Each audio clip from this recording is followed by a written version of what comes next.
Okay, morena tātou, welcome everybody. Thursday the 2nd of May, the governing body meeting. We've got a busy agenda today.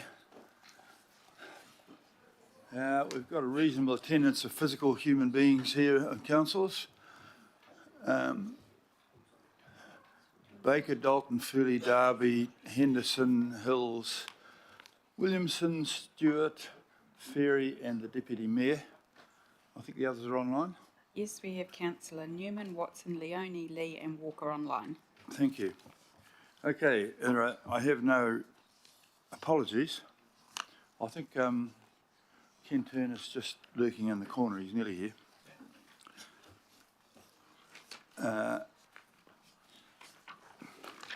No apologies? No. We'll not move then. Any declarations of interest? Nothing. A confirmation of the minutes. Mover and a seconder, and those are there, which we discuss a bit later in the day, I'm pleased to know. The move will be moved by the Deputy Mayor, and I'll second it myself, and we'll accept those. All those in favour, please say aye. Can't you carry it?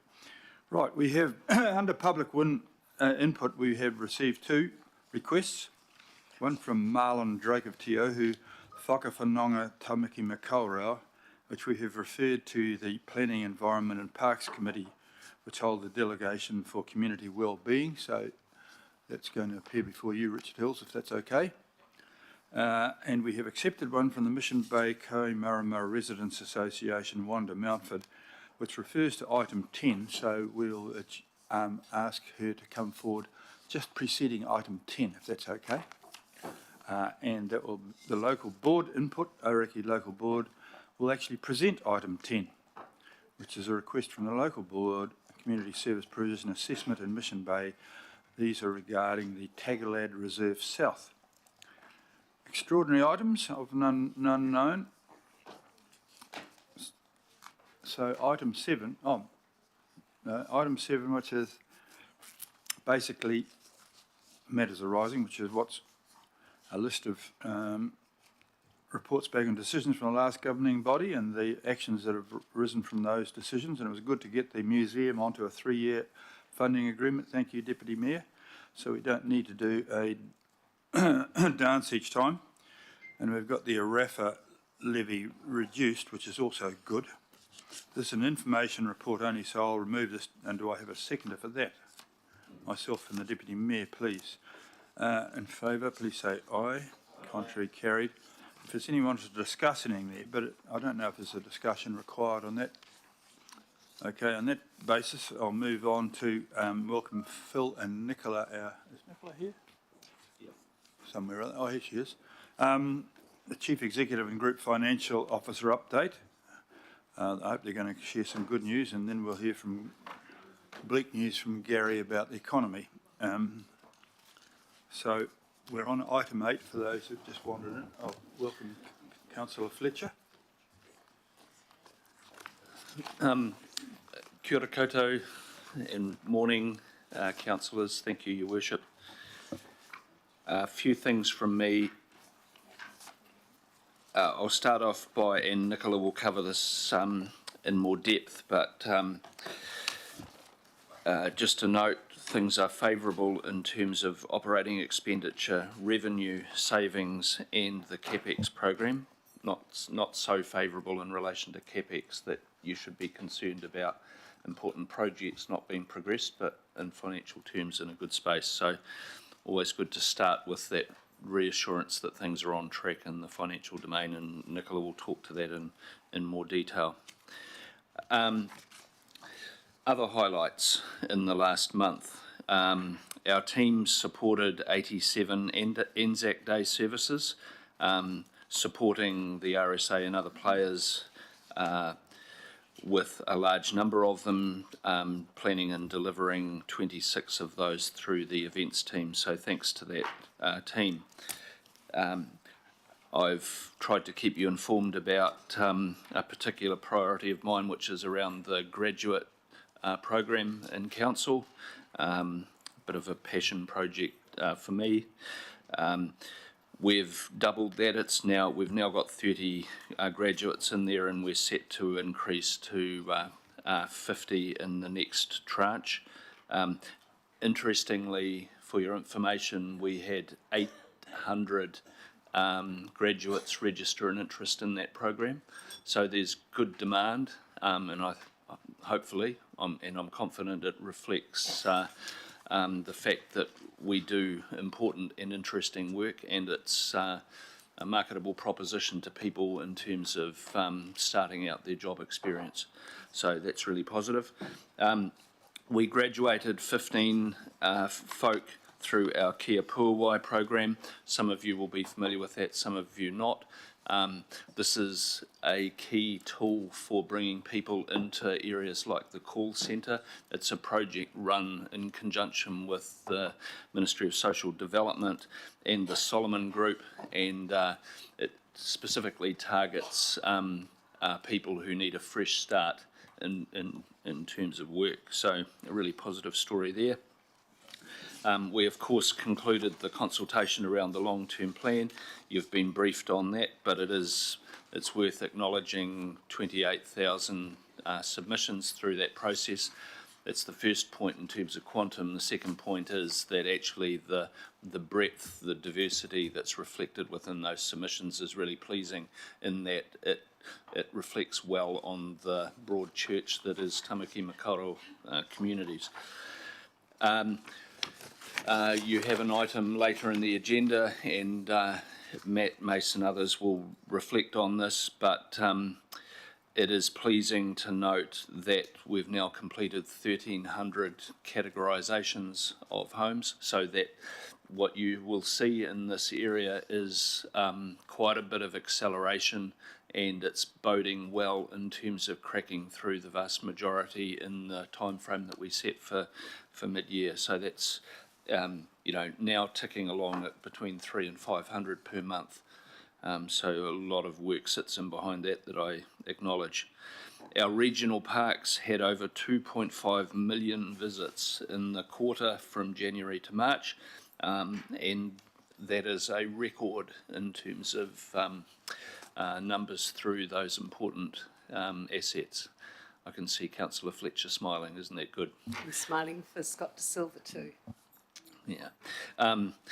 We reopened the Community Recycling Centre in Warkworth.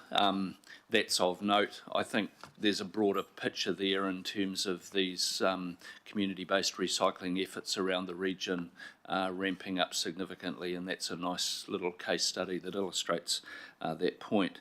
And the Waterview Sewer Separation Project has started construction as part of the Western Isthmus Joint Program with Watercare. So that's good.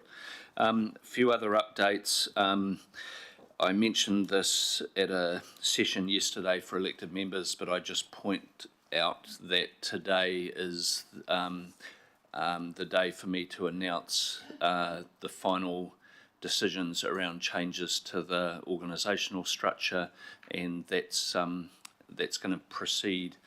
Well, I'm communicating that later today, so just be aware of that, and very happy to take any questions offline. There'll be some specific communication to you as Mayor and Councillors around that, so that you're informed.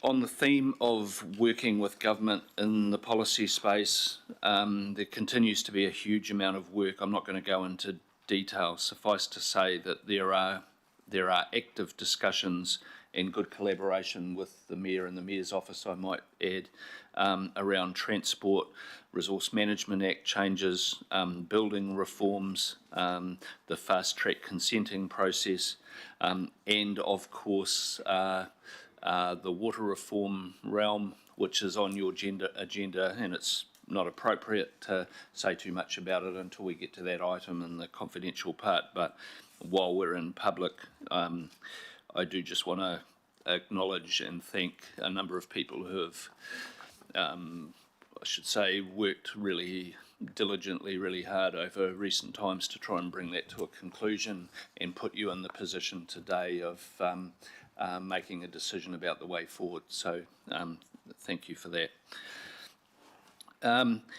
I'm going to pause at this point. I've asked Craig Hobbs to join me. I thought it might be timely, and it's some months since we've done this, just to give you a few highlights in terms of what's happening in the consenting space, which of course is a window into the level, the rate of development in the region. And Craig, just if you might, a few reflections.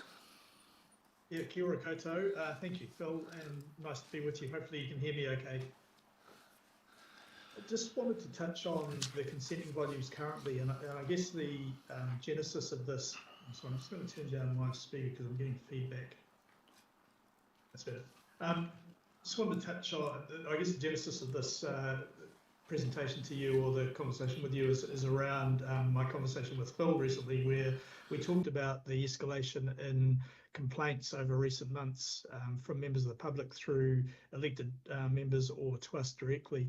But just before I get to that point and why that's occurring, or why it may be occurring, just wanted to run through some numbers with you. So our building consents in terms of lodged numbers for the 12 months to the end of March compared to the previous 12 months, we're 8% down. That's building consents.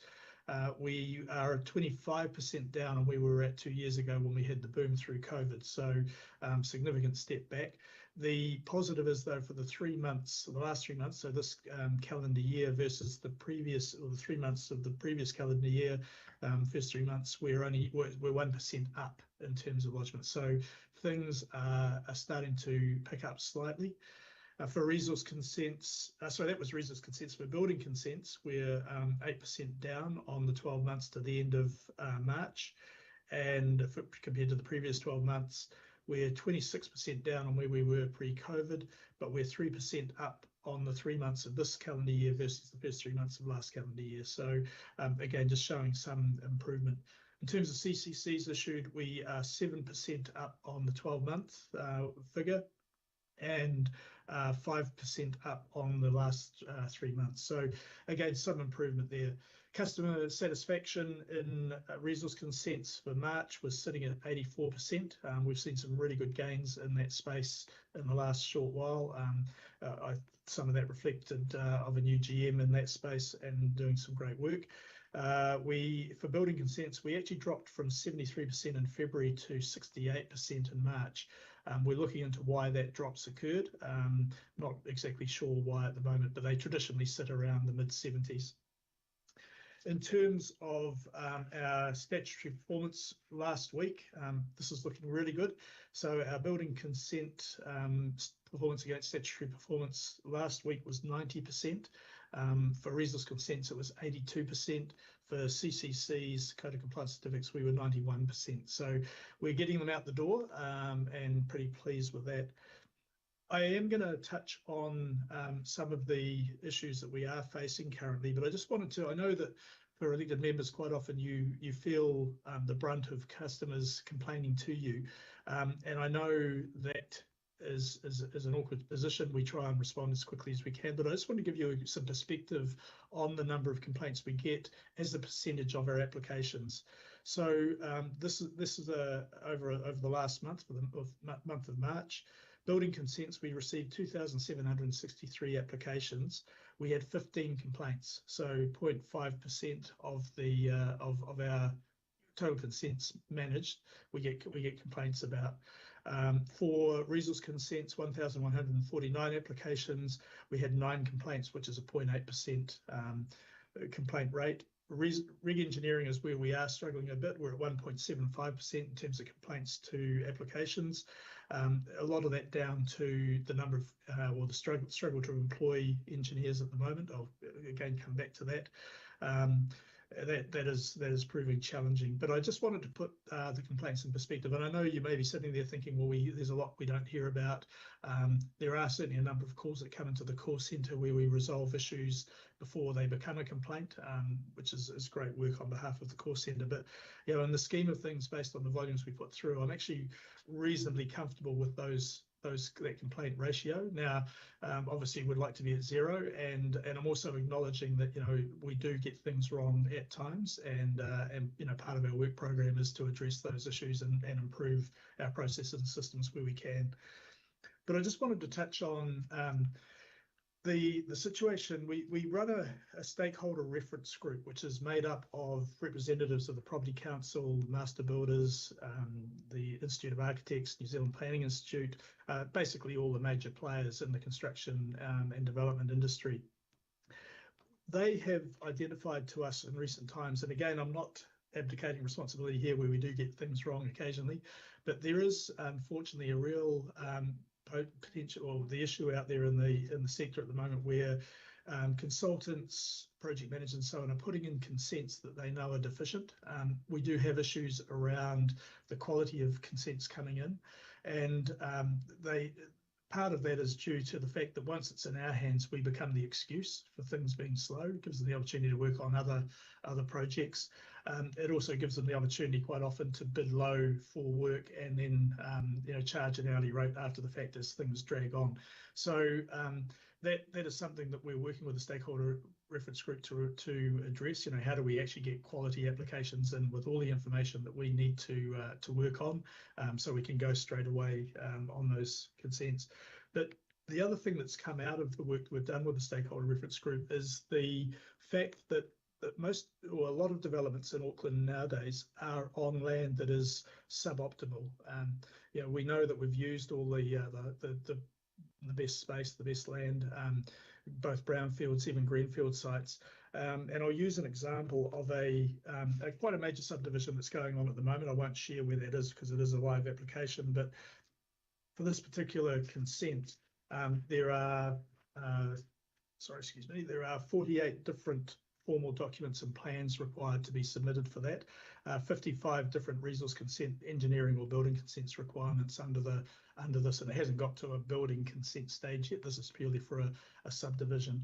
So I just wanted to sort of, demonstrate the complexity of what our teams are dealing with, but also what our customers are dealing with, where they have to work through all our requirements based on, resource consenting. There's 7 pieces of New Zealand legislation our people have to consider when we go back for information, or when we receive an application. There's 4 national policy statements, there's 5 national environmental statements, there's 5 Auckland Council policy and bylaws that they have to meet, including the unitary plan, 6 Auckland transport bylaws. So again, just trying to give you an insight into the complexity of what we need now from our customers, what we have to consider when we receive consents, and as I say, particularly on areas where the land is suboptimal. And the one I mentioned, this consent I mentioned a minute ago, it's a bundled consent for land use, for subdivision and for watering, in other words, taking water off the site. So, pretty complex, and that seems to be the norm nowadays. So,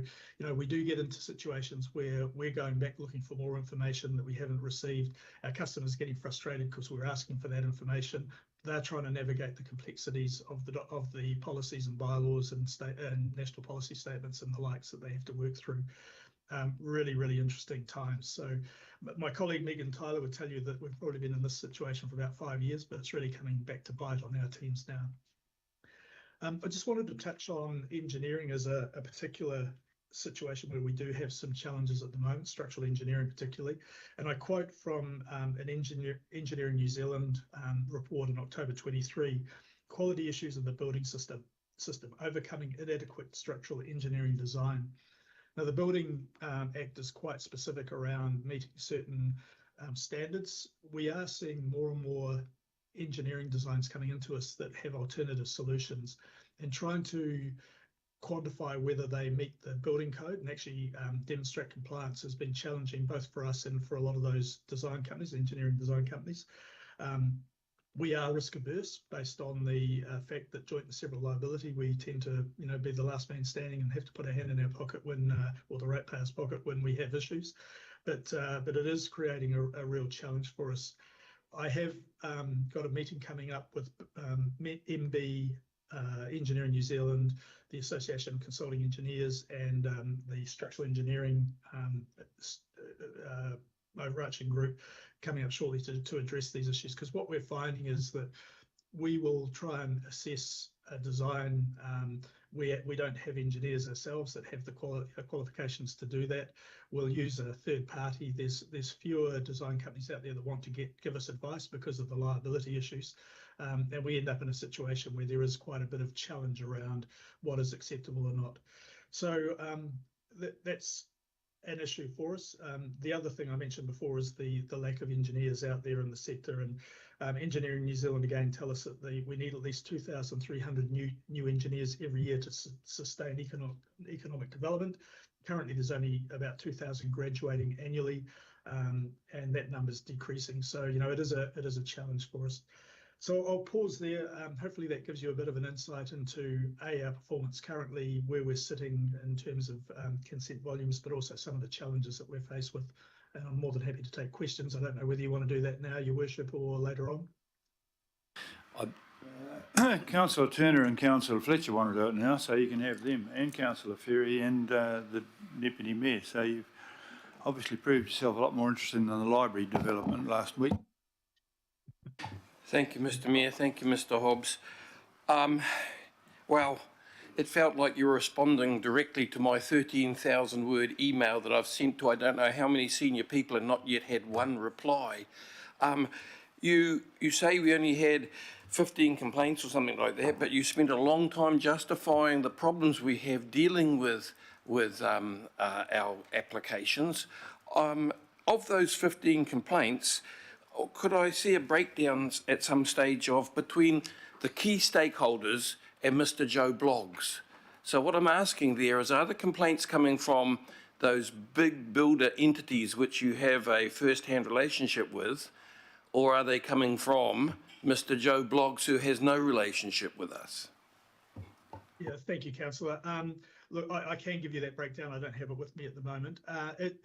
A lot of these issues are through consultants and designers that we would expect to know better, and I referenced why we think that we are having issues. I would make the point again, though, that the number of complaints are not massive, but when we do get them, they tend to be quite complex, and because of the size and scope of some of these big subdivisions, it is challenging.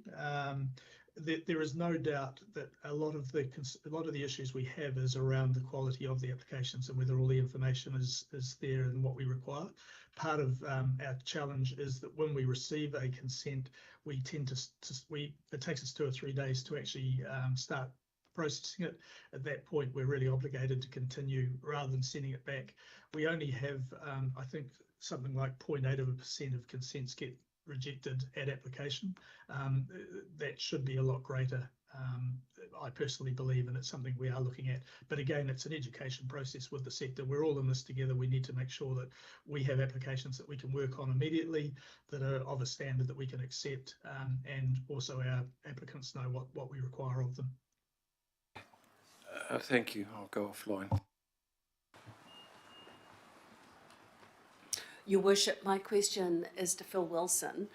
May I take that now, or yeah? Phil, I like this new format, that doing a deep dive into specific areas. I think that's really good. So, but my question relates to the experience that we're having of high inflation, high interest rates, decreasing incomes. What formal advice can you give us in terms of those that are defaulting or deferring on rates, and what do you anticipate we might expect going forward? Councillor, I don't have those figures with me. I have seen recently some information about this, but I'll probably need to come back to you shortly. I think I'd be presuming to know, but I strongly suspect, given the economic climate, that there is some acceleration in this area. But let's let the facts speak for themselves when I can table that for you. I'll just pause in case Nicola does have something. So I'm happy to receive a report on it, and I'm also interested to know whether there will be policy advice coming forward around other measures that we can take in a compassionate sense to support our community at this time. Absolutely. No, I see the connection, so we'll do both things. Councillor Ferry, please. Thank you. My question is for Craig. You mentioned before about the industry reference group, I think you said. I'm also aware that the Rural Advisory Panel quite often has items in regard to sort of the regulatory space. I thought it might be helpful if you explained a little bit about what the relationship is there, that a lot of the regulatory stuff that affects the rural sector goes to that advisory panel too, I believe. Yeah, thank you, Councillor. Look, I don't know directly, I'm afraid. I do know that Councillor Sayers facilitated a meeting with our RMA consent or compliance team in Warkworth this week to discuss with the farmers up there how we sort of, I guess, manage consents and compliance with them. But I don't have a direct answer to your question. Sorry, they aren't part of our stakeholder reference group. Thanks. Deputy Mayor Simpson, please. Thanks, Mayor. Craig, question for you. Look, it's really pleasing to hear that the complaints probably aren't as bad as what we get. We seem to get them all to us, I think. Maybe you don't get them all. But my question is really quite simple. When you go back, the complaint that I get the most is you're taking too long, right? When I talk to you or your team about why we're taking so long in processing consents, it's because you tell me that often it's because the applicant isn't providing all the information or there's some inaccuracies.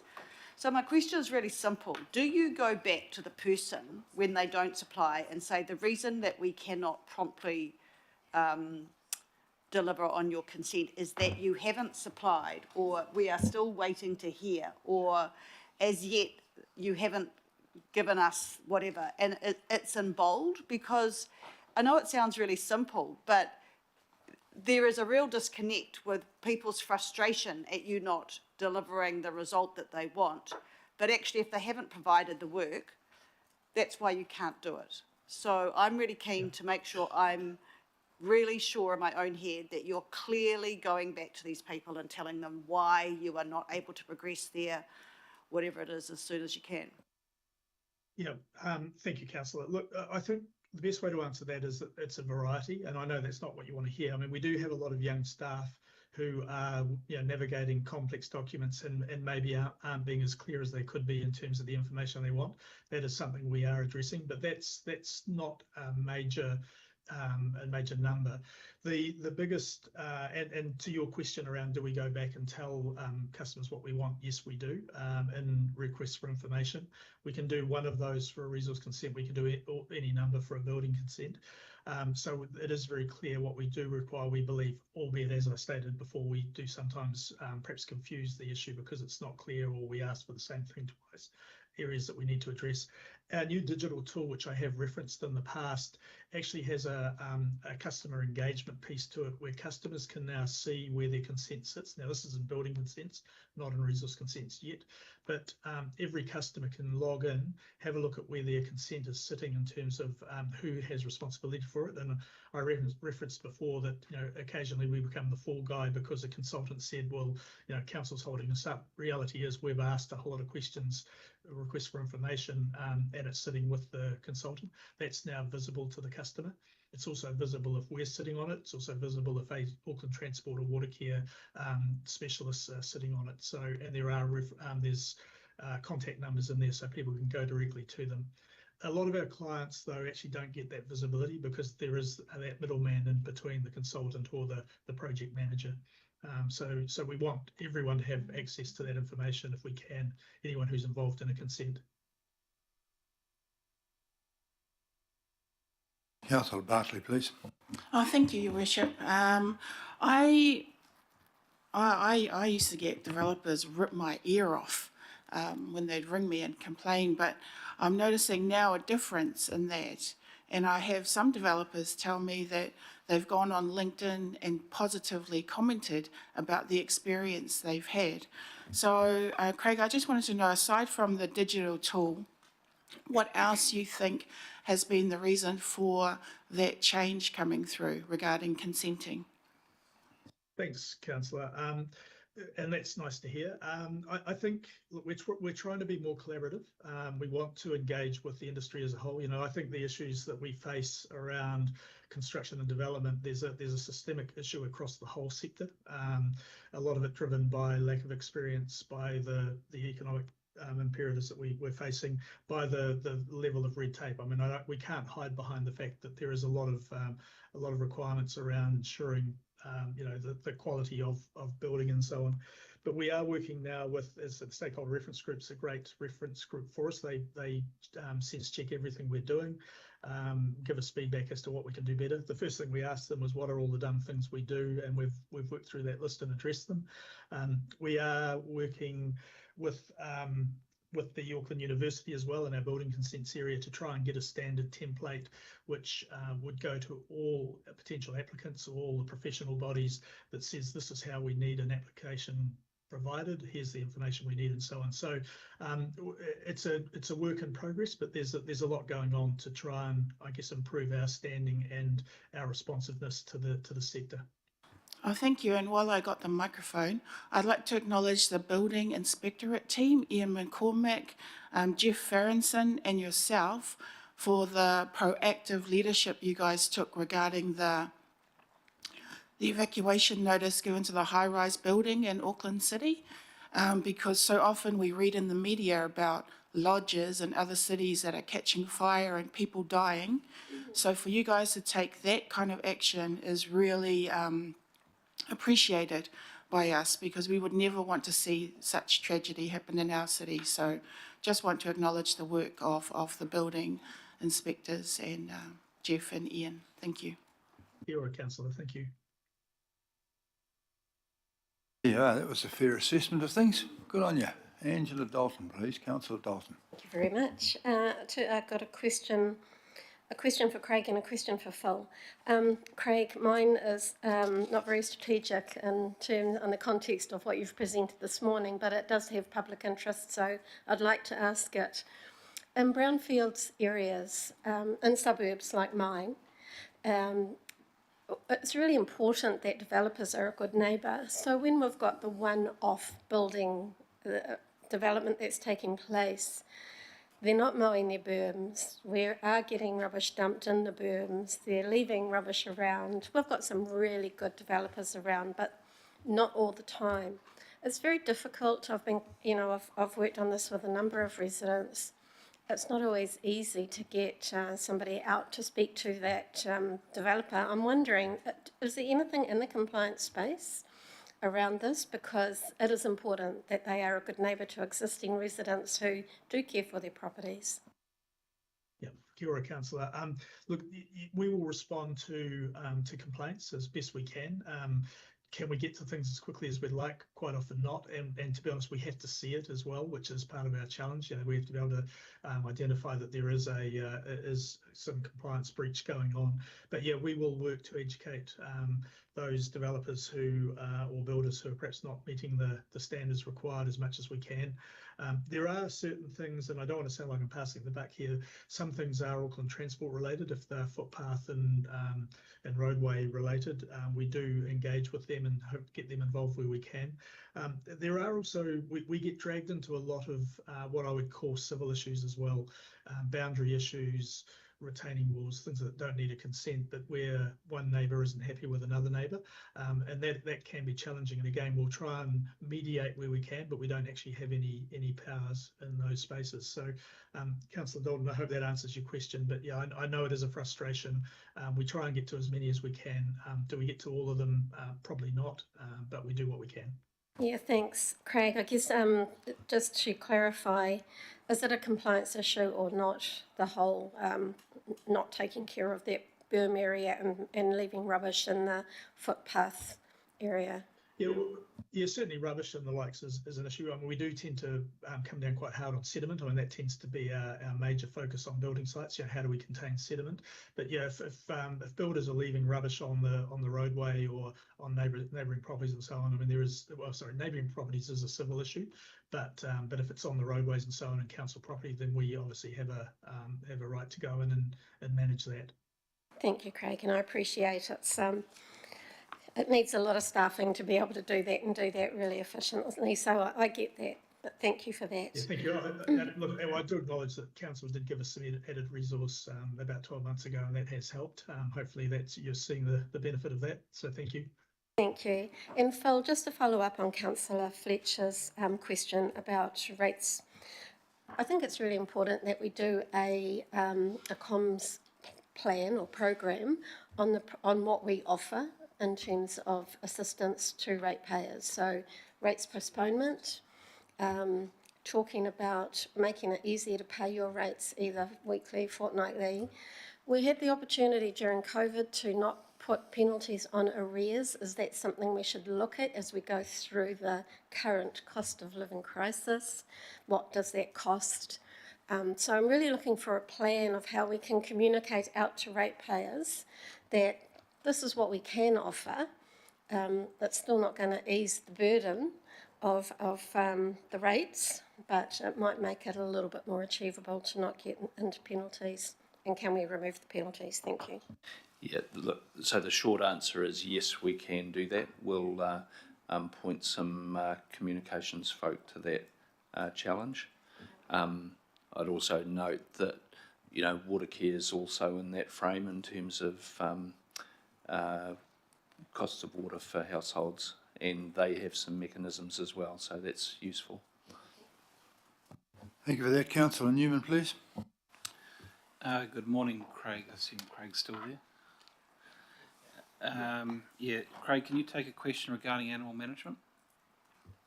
I'll do my best, Councillor. Thank you. Yeah, look, firstly, on behalf of my constituents in Conifer Grove, thank you very much to the animal management team for the excellent work that they undertook. I think we're able to capture all but one dog of interest, and I know it was a very fraught situation. The challenges obviously are still there in the animal management space, and it's not just in Conifer Grove, it's all over Auckland. Certainly in other parts of my ward it's challenging.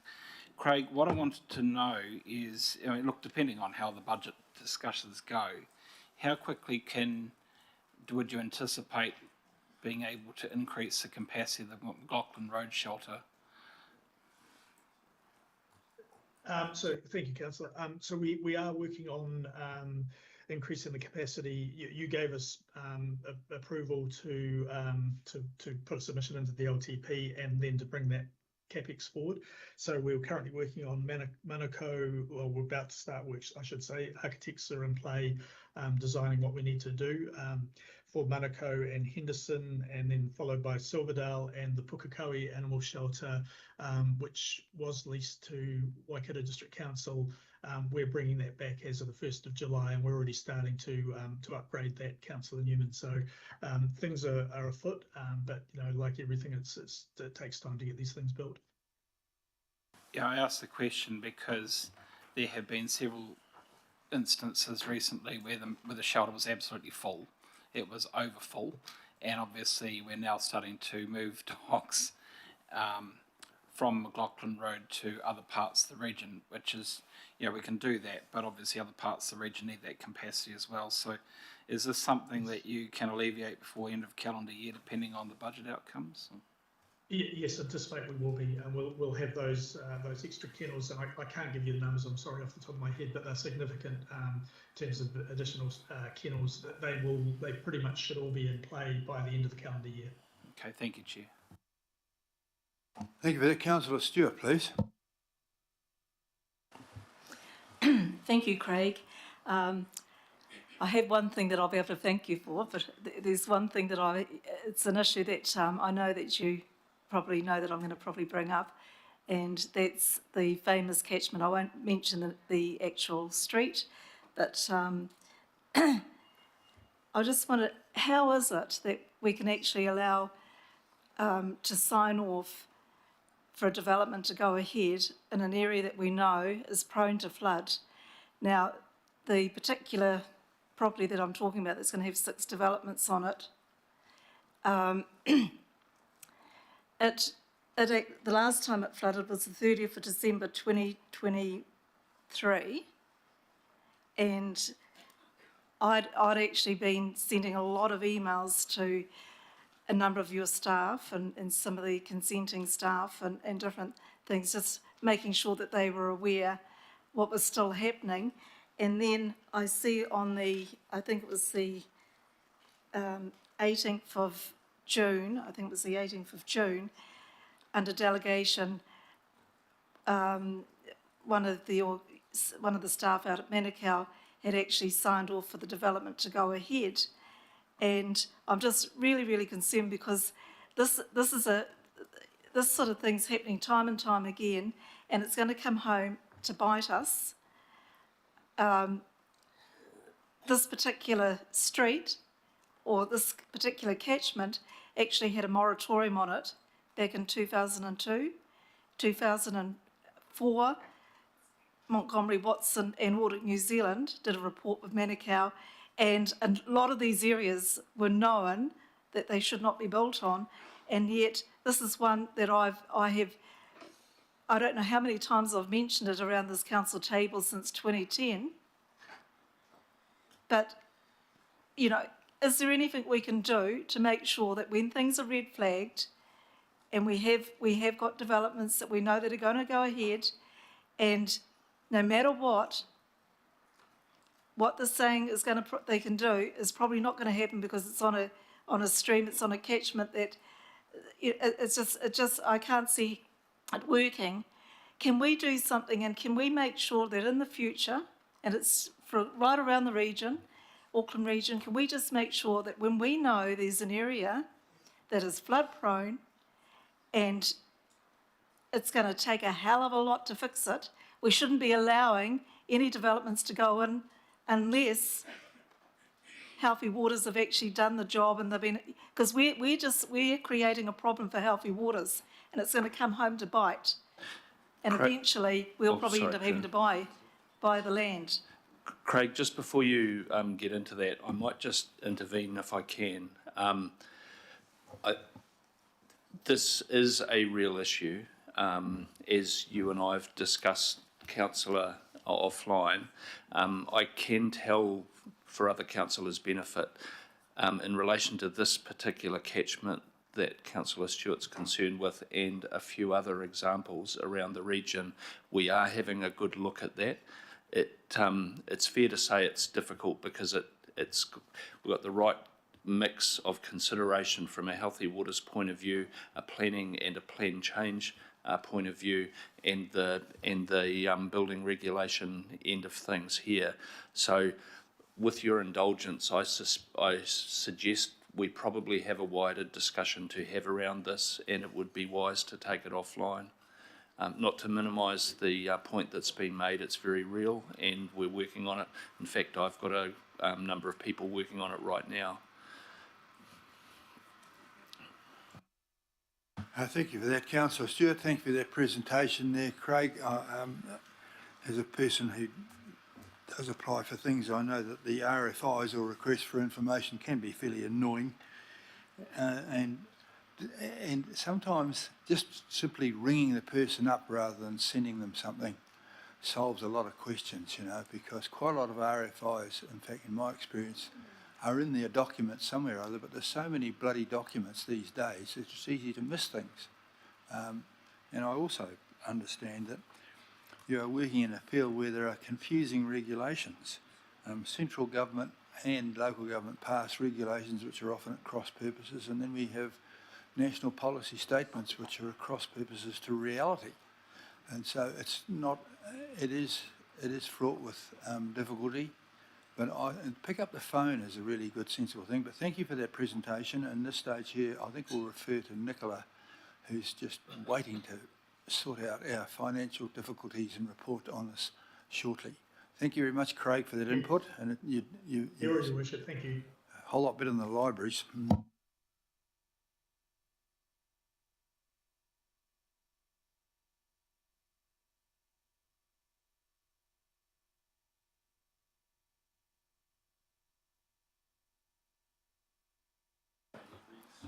Are we going to start defending the libraries now, or? We love the libraries. I just thought that was That's what I want to hear.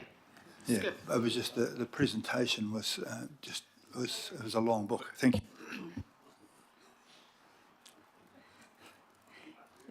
Tēnā koutou, good morning, Mayor and councillors. So just a couple of things that I want to cover off today. Phil has already talked a bit to the long-term plan and the pleasing number of public submissions that we received from quite a diverse range of Aucklanders and organisations. So just to speak to the process, following the public consultation period, we are now in full swing and the Budget Committee has been spending quite a lot of time together. The topics for the LTP, some are very complex and do require a lot of time to understand and discuss and allow us to update advice to you on those matters. The workshops have also covered the public feedback in some detail, and we also have input from local boards to come, as well as refreshed budget information leading up to a final mayoral proposal and decision making scheduled for the 16th of May. The final LTP will then be adopted by the 30th of June. I'll turn now to the financial performance for the 9 months to the end of March. There will be more detailed performance information coming to the GB meeting later this month, but I will touch on a few things today. So the group's capital investment has now reached 2.2 billion this year, so that is 97% of the budget spent, which does indicate strong delivery of capital this year. It's very pleasing. The largest areas of expenditure are by water care and Auckland Transport, which will probably be of no surprise to you. In particular, so water care have invested over 800 million so far this year. One of their highlights in the month of March, the Central Interceptor tunnel boring machine has reached the 10-kilometre mark and is headed to Point Erin in Herne Bay. Auckland Transport has invested almost 670 million and at 92% delivery of its budget. They are completing a number of projects right across the region.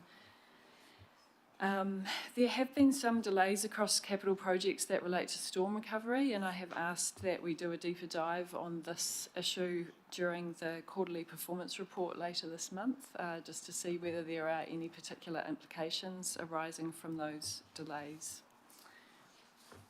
In terms of revenue across the group, we continue to be slightly favourable to budget. Watercare's revenue is strong, and we also had a number of unbudgeted grants that we received from the central government that related to storm costs. And Craig also mentioned the, on the whole, higher consenting volumes and LIMS volumes. Our group expenditure is broadly in line with budget, which is pleasing. Our net debt position has decreased by 235 million since the beginning of the year. That is due to those airport shares being sold, offset by the new borrowings that we take to fund our capital expenditure. In terms of Auckland Council, capital expenditure is tracking well. We are at 92% of our budget and a couple of projects completed, particularly in the healthy water space in Freeman's Bay and Brassey Road. Our revenue is 14% favourable to budget. That is mainly because of those consenting volumes being higher than what we had expected, and the government grants I mentioned before. There are, just to note though, also additional costs that we incur to process a higher number of consenting volumes. Our expenditure is broadly in line with budget, and as the Mayor requested some good news, I can deliver some good news and note that we have, as of the end of March, achieved our $50 million operating savings target.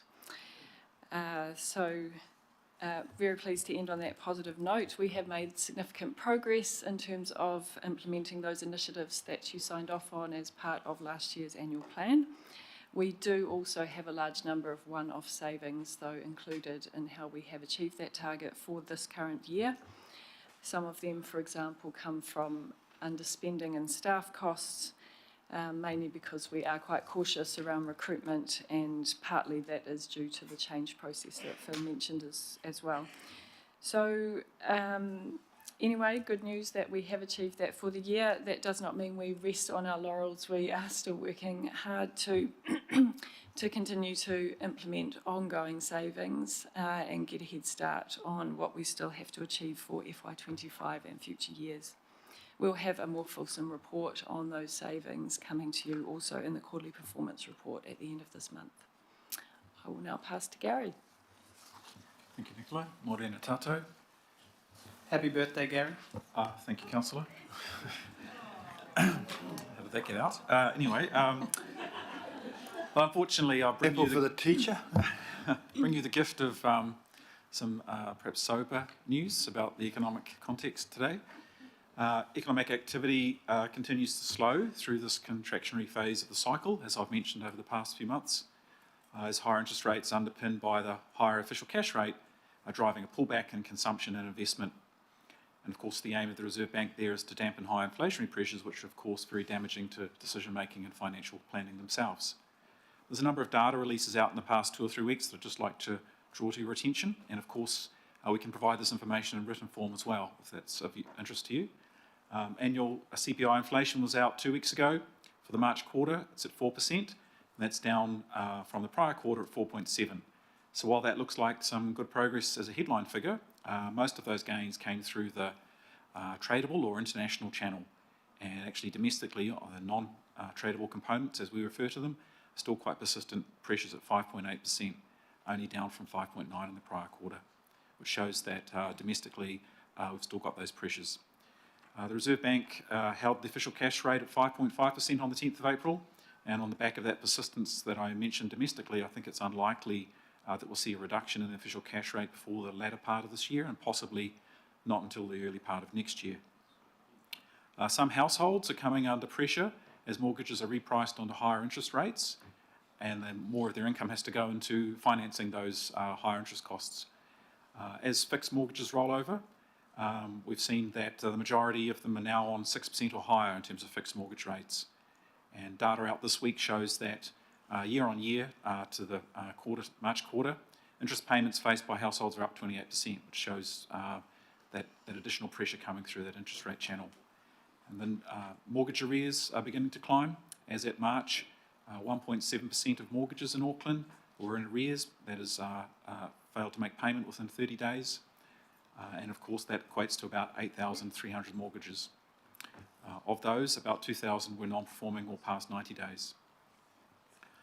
The slowdown in activity, as to be expected, is accompanied by higher unemployment, with a reduction in the number of jobs out there due to redundancies and vacancies going unfilled.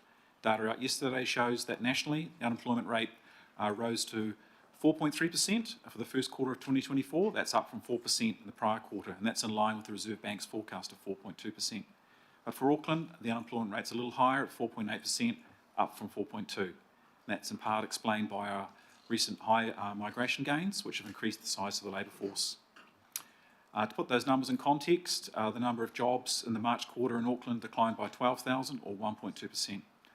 And that means the number of jobs declining by 12,000, we've seen the number of unemployed increase by 6,000, and then we've had a further 6,000 people leave the labour force. With respect to the business sector, a combination of higher operating costs, particularly labour and insurance, coupled with lower demand, is putting pressure particularly in industries such as retail, trade, manufacturing and construction. Retail spending volumes have declined throughout 23 and into the first part of this year, even as though we've had strong population growth. The number of company failures, which are measured quarterly, are up almost 30% on this time last year. The share of business loans that are non-performing have also increased. So taken together, this all means that both households and businesses are coming under increased financial pressure at the moment, as has been forecast for some months now. And that's to be expected at this stage of the cycle, which we're in a contractionary phase.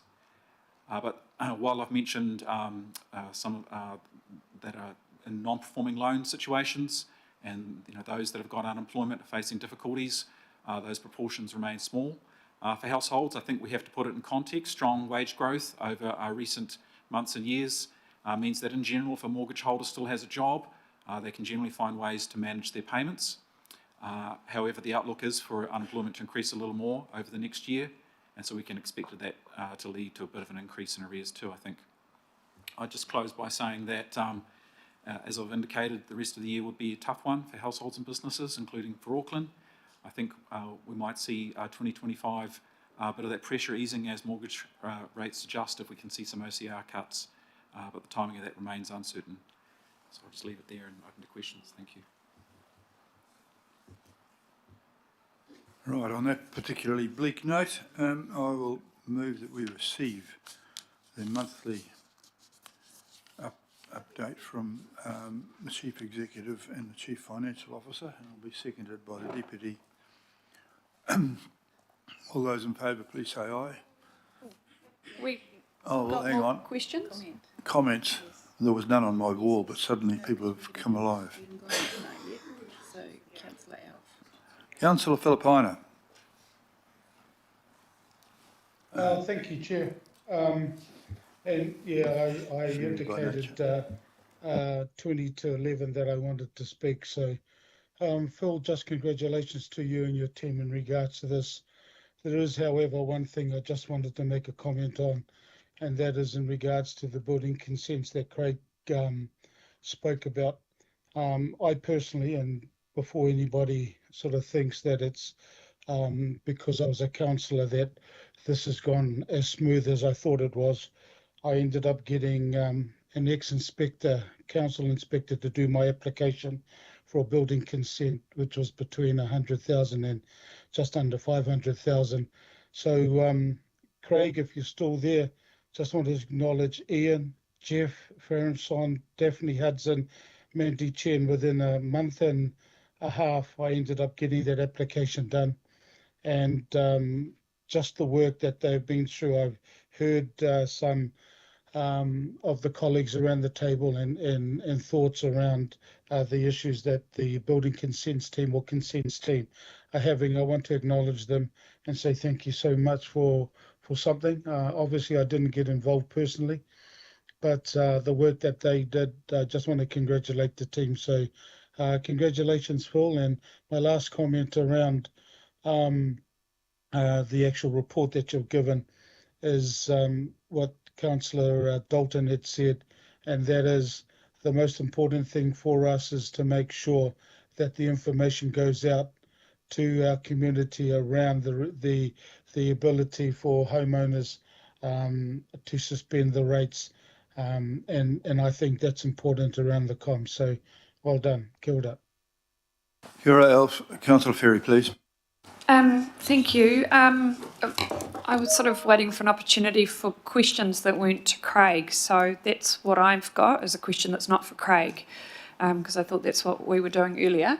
So my question's actually around the rubbish bin removal. I think we've all been receiving a lot of emails. I've had nearly 1,100 emails now, and a lot of community concern about the removal of some of the rubbish bins in public spaces. And I wanted to ask, and I think Claudia's online and is probably the appropriate person. Claudia is online. Great. In part for this subject. Oh, thank you. What the organisation is doing by way of response to, obviously we've got some like very specific individual, why has this particular bin gone? But there's also some issues with the conversations with local boards where the information given to local boards, their opportunity to influence which bins went and stayed, not necessarily been what I think we anticipated. And then there's also the broader issue. So what's sort of the response from the organisation at this point on that matter? Thanks. So through the chair, thank you, Councillor Ferry, for your question. Also sitting next to me is one of our wonderful operations managers, but why don't I just start with a quick update.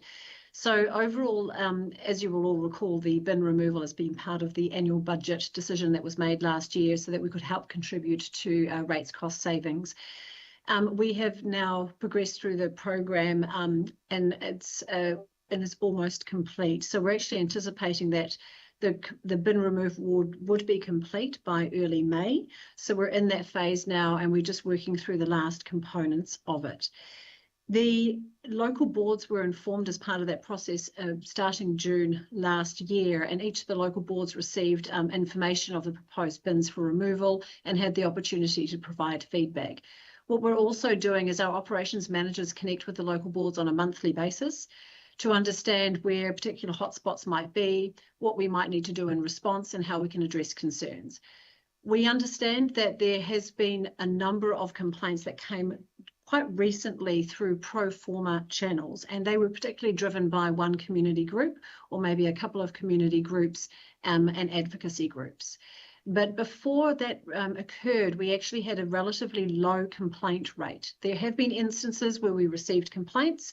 We then addressed those complaints and bins were reinstated or moved into a better location so that we could address the concerns. And our teams continue to be happy to do so. Some of the other areas that we've observed, interestingly, relating to people depositing waste in areas where bins didn't even exist in the first instance, or where we haven't removed bins. So there are some misconceptions occurring in the community around this bin removal. And I would really like and appreciate if we can encourage our communities to keep Auckland clean.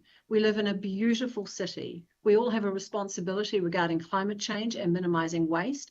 And we have a really important role to play. And you heard earlier from our Chief Executive, Phil, that we had about 2.5 million visitors to our regional parks. And those regional parks don't have bins. And actually those wonderful visitors to our parks there also remove their waste. So we are asking Aucklanders to help this process, but we will continue to work with local boards, particularly where they've got concerns or where we may have made a potential error so that we can rectify that. And we do that on at least on a monthly basis. What I'm also proposing is that our teams will craft a memo for the governing body, or we can do that through another one of the committees, just so that we can give you an update on the progress of the bin removal, how it's proceeding, including the number of bins removed, the number of complaints, the types of complaints, and also by location or the approximate local board level, as well as the cost savings that we're anticipating. So hopefully that will then give you more visibility and confidence in the process. But we are asking for your support to continue this important program. It is and will help achieve savings targets, and also it will help Auckland make that commitment towards reducing waste and improving our environmental impact. Thank you very much. Good answer. Councillor Henderson. Thank you. And I have given staff a heads up about this, but I've been sent a response from a Lagoima showing the proposed removal of bins by local board area, and it's quite scary reading. Can I just ask firstly what criteria were used to decide which bins were taken and from where? Yes, so thank you, Councillor Henderson, and I'm aware of the concern. My team has just briefed me of the matter relating to your area as well. So of course, what the Lagoima related to was the percentage of bins that are being removed by different local areas and how this might be particularly affecting the Henderson Massey local board area. So fundamentally, we have followed the same principles throughout the region. We have looked at bins that are in close proximity to each other. We have looked at bins that might be underutilised relative to others. But in the particular area where you're raising concerns, and I'm very happy to take this offline and we can continue conversations offline, what we have become aware of is that some of the bins in your area have were older assets, and so they were facing end of life of those assets. They were not functioning very well anymore, and so therefore had been recommended to be removed. As a result of that, the proposed number of bins to be removed in the Henderson Massey area is higher than what we had originally hoped for. So what we're going to do is take that offline with you and see, particularly through the local board, which is our main recommended channel, have a conversation about how we might need to address those concerns. We are recommending that our councillors direct concerns via the local boards, if that's okay, and I recognise that has occurred in this instance. What that does is it improves the seamlessness of our communications. It makes sure that we can all be on the same page and we can respond to concerns faster. So our team is looking at that matter and will continue to work on how we can support the local board with any potential changes needed. Thank you. Just a question in response to that, and thanks for the answer. Look, if they were older assets, that just means they haven't been renewed. That's not the community's problem, right? That's actually another problem. That's another problem to add. But I would say that, you know, according to this Lagoima result here, Henderson Massey has proposed to lose 52% of their bins. Can I just seek your assurance that that won't happen and we're going to reduce that level?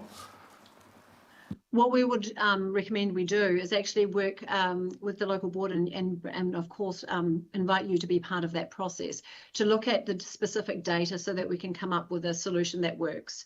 There is a proposed reduction, of course, where that reduction might be too assertive or too aggressive. What we can do is we can continue to look at how we can perhaps implement that better. And we are certainly committed to be able to have those conversations to see how we can make that work. Thank you. Thanks, Mayor. Councillor Dolphin, please. Thank you. Thank you, Claudia. I get the dilemma and want to be part of that solution. But I do wonder if this, if we could provide some urgency to the two boards in my area so they don't have to use their LDI to retain the bins. So I've seen the maps, and the maps have been out a long time. And I appreciate what you're saying. The discussion started June last year. But I think if we can identify the bins a little bit more quick. I really don't.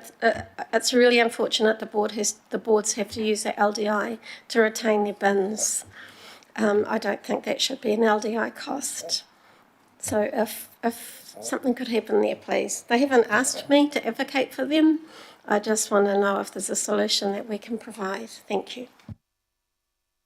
And thank you, Councillor, for your question. And through the chair, yes, we will be reaching out to local boards to understand how we might need to address any potential LDI funding queries that they might have. So that process will be occurring soon.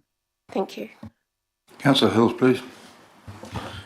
It's more of a question for you, Mayor. I've sent a slight amendment through to discuss. I didn't really know that bins was coming up today. I believe the people beside me are talking about it, so they'll come back to me shortly on that. I haven't seen it, but I've been just trying to run the business. Councillor Williamson. Yeah, can I just make a comment about bins to Claudia, because I think this has got to be the greatest example I've ever seen of a good policy enacted really badly. And we passed something in December of 22 which said we want to get rid of about 30% to try and make some savings. Great, sign me up. We want to only do those bins that are hardly utilised. Sensible. We want to do those where there's a nearby alternative. Cool, done. What actually has happened in our ward is whole shafts of bins have been taken away where people are 3 kilometres from the nearest bin.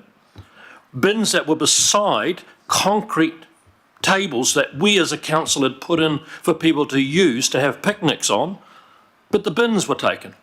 In McLean's Park, where people walk their dogs in the morning, I go there and there's just so many people walking dogs, all the bins went.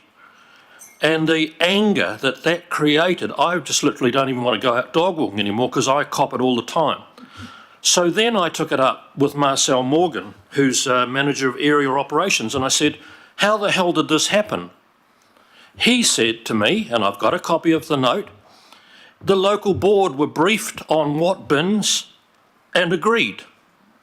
So I went to the local board and said, are you out of your cotton picking mind? And they said, we were never asked.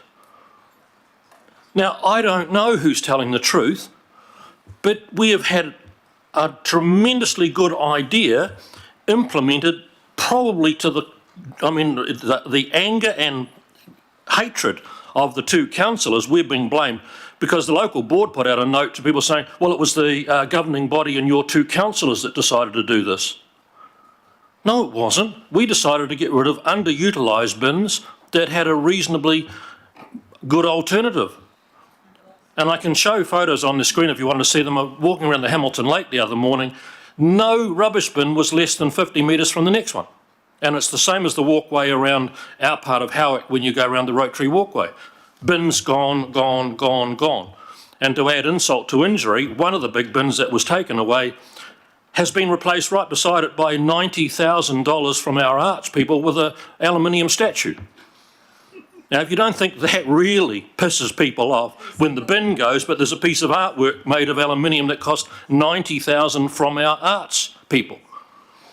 So I'd make a plea with you, if we make a good decision like this at the governing body, can we put some more real effort into making sure there is a really strict procedure followed to ensure that bins that are not needed, go, count me in, and not cause the mayhem that they've caused us?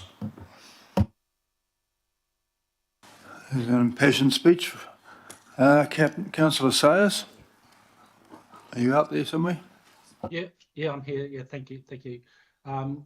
Claudia, just a couple of points, that I'm clear on. I understand from the Rodney ward or the Rodney local board area that no bins have been removed at all. Just confirming that with you, and B, that was done by them using the LDI. Am I correct on those 2 points? Yes, you are, councillor. Thank you. Thank you. Well done. Councillor Turner. Thank you, and thank you, Claudia, for your hard work. I know you're getting a bashing, and I'm about to add to it. I'm sorry.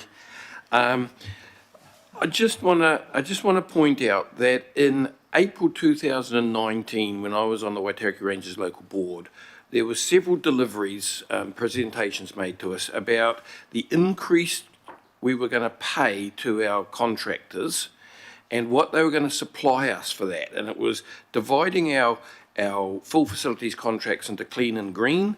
And it says here that we're going to have 0 overflowing rubbish bins. We're going to get 150% more. The rubbish bins were going to be emptied 150% more. I asked at the time, how can you empty rubbish bin 150%? And it also had a service pledge of the buck stops here. That was many tens of millions of dollars of increase in the full facilities contract. So I suppose it's maybe not a question you can answer, but how did we go from there to here in such a short time? And I would just make also one comment in my area. The reason the regional parks gets away with no rubbish bins is because the local parks border. The people can't even tell the difference between where the grass of one stops and the other starts, and those bins have been left. So I suppose my question is, it's just turned around, it's just turned around so quickly in only 4 years, 5 years. So thank you, councillor, for your question and through the chair. So yes, we do acknowledge that things have changed around a lot in the last 3 to 4 years. Part of that has been prompted through obvious budget constraints that council has contended with, including to try to minimise cost to Aucklanders. And we all have a role to play in trying to find savings so that we can help make that impact. What we also have in our full facilities maintenance contracts is that some of the asset portfolio has changed. So more of the assets from other areas, including some Auckland Transport assets, have come into the full facilities maintenance contracts for management. So that has changed the asset base. But also what we have done for the bins, for example, and for the other savings that were proposed as part of the annual budget, is that we had to implement them at pace. And it's the speed of some of these implementations that were required so we could meet the budget expectations, but it's the speed of that has in some instances perhaps caused the concerns that you're hearing about.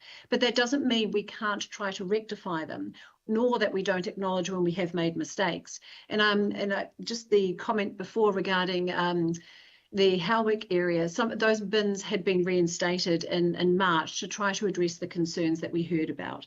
So we do acknowledge with the volume of bins that we've removed, there have been some areas where there've been concerns. Most of the bins have been removed, though, with actually not a huge amount of concerns. And we will continue to work with our local boards to try to address the hotspot areas and where we need to help amend it. What we're also doing is we're tracking over time the total bin wastage, as well as the litter that we pick up. And we're going to be tracking the combined volume of those over time to understand what difference are we making in terms of total waste and what other efforts do we need to put into place to help reduce littering and waste in Auckland overall. It's very important that we stay clean as a city, but we also needed to implement these changes quickly, including so that we could pull back on some of the full facilities maintenance costs that you're referring to, councillor. Thank you. Okay, we're nearly there. Councillor Furley, then Councillor Bartley. Kia ora, thank you, Chair, and thank you, Claudia and team, for your presentation. I'm really mindful of the pressure that our staff were under when we approved those budget cuts last year, and I think that the cuts in services, while we maybe didn't understand what that might look like, that this is actually what it looks like. So I'm really mindful of that in terms of the staff. But the other side of it is also about trying to drive behavioural change, because we want Aucklanders to try to be more mindful about the waste that they're, carrying. And I've lived in Japan, there are no bins anywhere. There are just no public bins. You're talking about a country of 190 million people, the same size as New Zealand landmass, but there are no public bins because people are expected to take their rubbish back home with them. So my question is, because it has been a very quick change in some areas, what have we done as an organisation to try to educate, bridge that gap so that we can bring our community along with us on that journey of behavioural change? What have we done to actually let our communities know, hey, we're removing the bins, but these are the things that you can do so that you're not, so that we keep New Zealand clean? Kia ora. Kia ora, and through the chair, thank you very much for your question, Councillor Foley, and also thank you for the comments. And you're absolutely right. A lot of this is around behaviour change. And had we reflected on not needing to perhaps implement it with the speed that we have had to implement it, we possibly would have learned from this in terms of the advanced storytelling ahead of implementation, but due to the speed and due to the budget constraints that we were attempting to address, we had to try to run communications concurrently. But we still do have some communications work that our teams are helping support, and we are working with our colleagues in the communications department to see what else we can do. Interestingly, you would have seen some articles that are also coming out from media that we do not have influence with. There was a recent spin-off article that also referred to how other countries are managing this, and also referred to the responsibility we all have as Aucklanders to keep our city beautiful and clean. And so we are seeing a little bit of divergent views from Aucklanders about the concerns of removing bins, and actually that other people are supporting the removal of this, and that people are recognising we have a role to play. But we will continue to support communications, and we will also continue to support our local boards in their communications, and some of them have done those communications also very effectively. Kia ora. Thank you. Councillor Bartley, please. Oh, thank you. It's always implementation with us, because I feel like we're at this crux of where we could take our city, and we have a vision, we want to get there, but then when we do it, we piss off so many people. So I agree with the sentiments that have been shared here about we got to do this, with our communities on board with us, and better communication all around. So I'm heartened to hear that bins are being reinstated in some parts, because I don't think it's fair for our local boards to use their LDIs, given it was like our regional decision strategically that we made. So I'm happy to hear that, because there are some bins in my area which you kind of think, actually, it would be good if they were reinstated. So I'll work through my local board with that one. As for me and my dog, I pick up his poo and I take it home, because the bin that we use in his park has been removed. And that's all good, because I understand the reason why, but that's because I sit around this table, whereas the general public wouldn't be privy to that kind of information. My actual question was to Gary, and I just wanted to know, is there any work happening, given that we're seeing the drop in consents? And we already have a housing shortage in our city, which we know of when we had the floods, and we were trying to find places for people to live temporarily, and they ended up in their cars, a lot of them. And then, we're seeing the unemployment going up, 12,000, I think you said. So, yeah, you mentioned it's a cycle. Is it going to get better? And if it's not, then how are we dealing with it? Because it feels like there's this big train coming to us, and you mentioned this financial crisis, Mia, in your speech, which I thought was so negative and so doom and gloom, and now it looks like it's coming to life, like it's going to happen. So I'm wondering how we're dealing with it also as a council with this big train wreck that we see approaching us. So back to you, Gary, and happy birthday. Thank you, Councillor, through the chair. just comment that yes, we are at a contractionary phase of the cycle. We have had quite a roller coaster since the pandemic. We had a period where the economy was expanding and there was growth in jobs, and we've had strong growth in wages. And so now we're coming down the other side of that roller coaster with the contraction in activity and jobs, and obviously the cost of living and higher interest rates are hitting some households in particular. But I would say that with cycles, we do sort of oscillate or wobble around a trend, and it's really that sort of long run trend that we're interested in too. But for the near term, I think for this year, it's going to be very much pressured for households, some in particular, and we hope to see 2025 being a bit of a stabilisation and perhaps getting on to a better phase of the cycle. But in terms of, you mentioned consents, we had building consent numbers out just under an hour ago, and we had 1,250 odd for the month of March in Auckland, and that's pretty similar to the same time last year. So in terms of month to month, I'd say that decline, there's a case that you could argue that things have stabilised in terms of the reduction in consents. So it really shows that there's still a pipeline of houses out there waiting to be built. Councillor Watson, please. Just a quick question, Claudia, on the bins, if you don't mind, because like others, I've certainly been receiving a lot of communications from people in my ward. Just one, a very pragmatic one, given the taking away of bins and the reinstatement of bins, and I guess the increased surveillance of bins. In the first instance, is that resulting in any extra costs via the contract in terms of extra work that's having to be done, or is that included? Overall, it's not generally resulting in a significant extra cost, no, because the savings are really from the reduction in the overall bins and therefore the waste collection.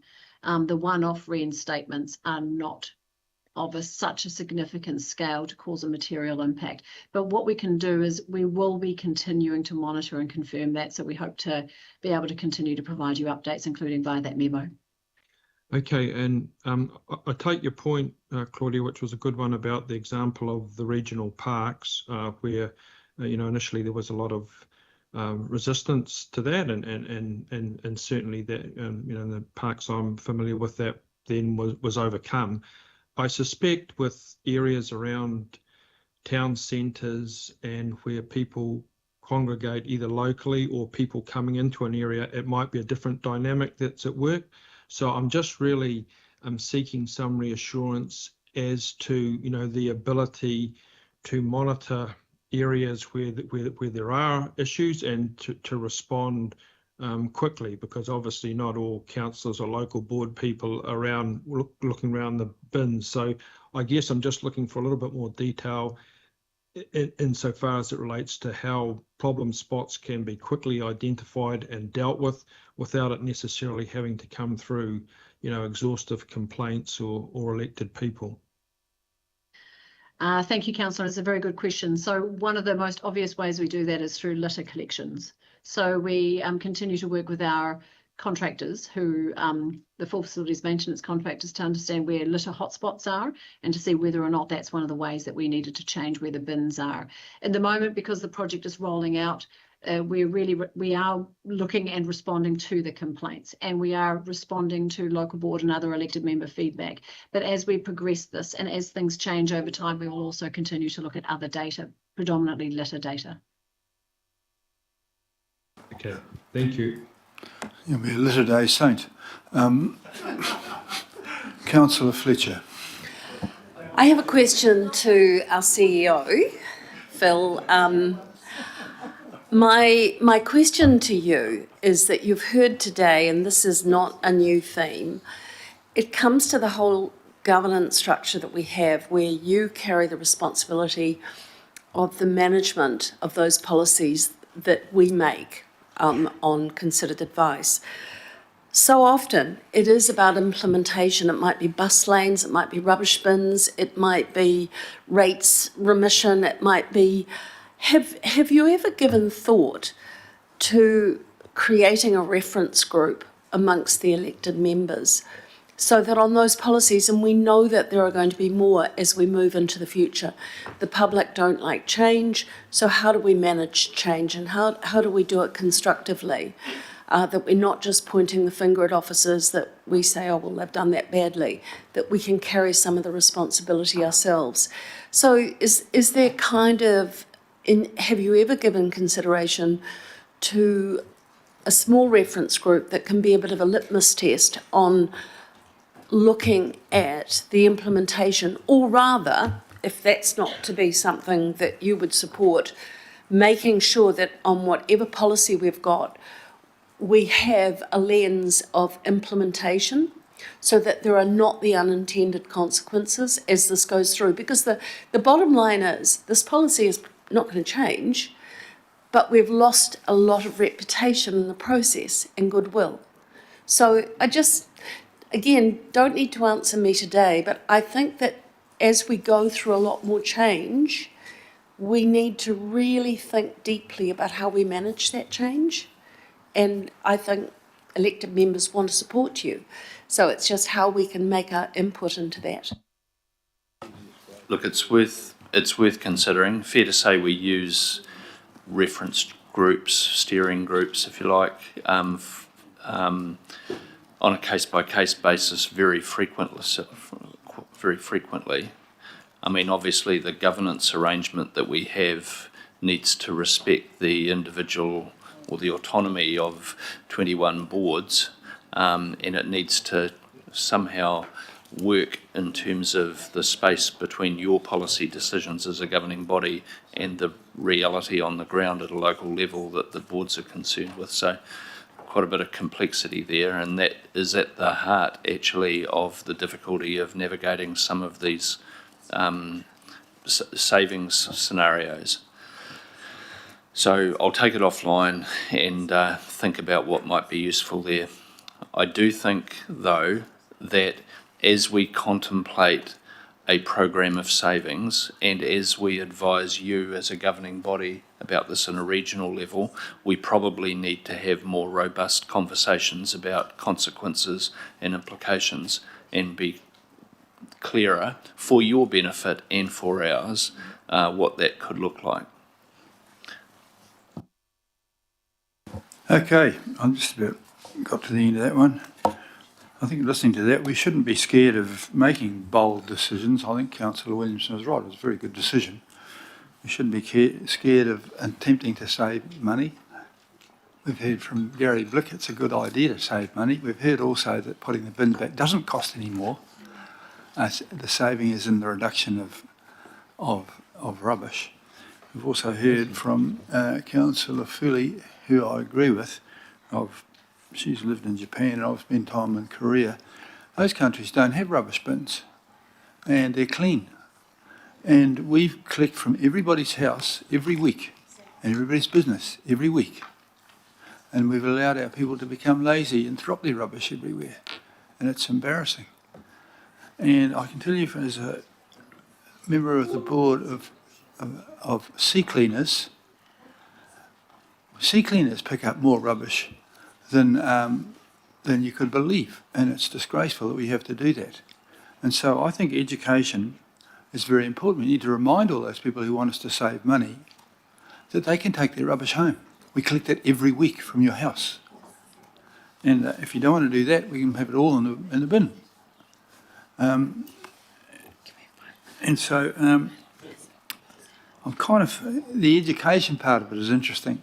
With sea cleaners, we educate the young people because it's too late to get the old people. They've had a life of biffing stuff out the window, and it's depressing. So it is you've had a few moans from the Ratepayers Alliance who want us to save money but not do anything in order to save it.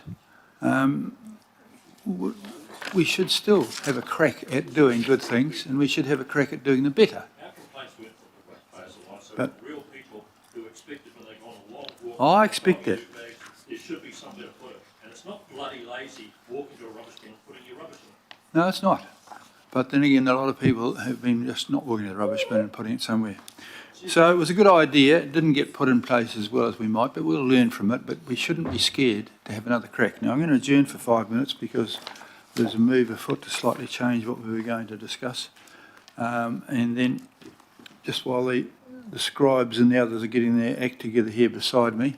So I have 5 minutes and we're going to come back here and knock this off. Thank you very much for your attention, ladies and gentlemen.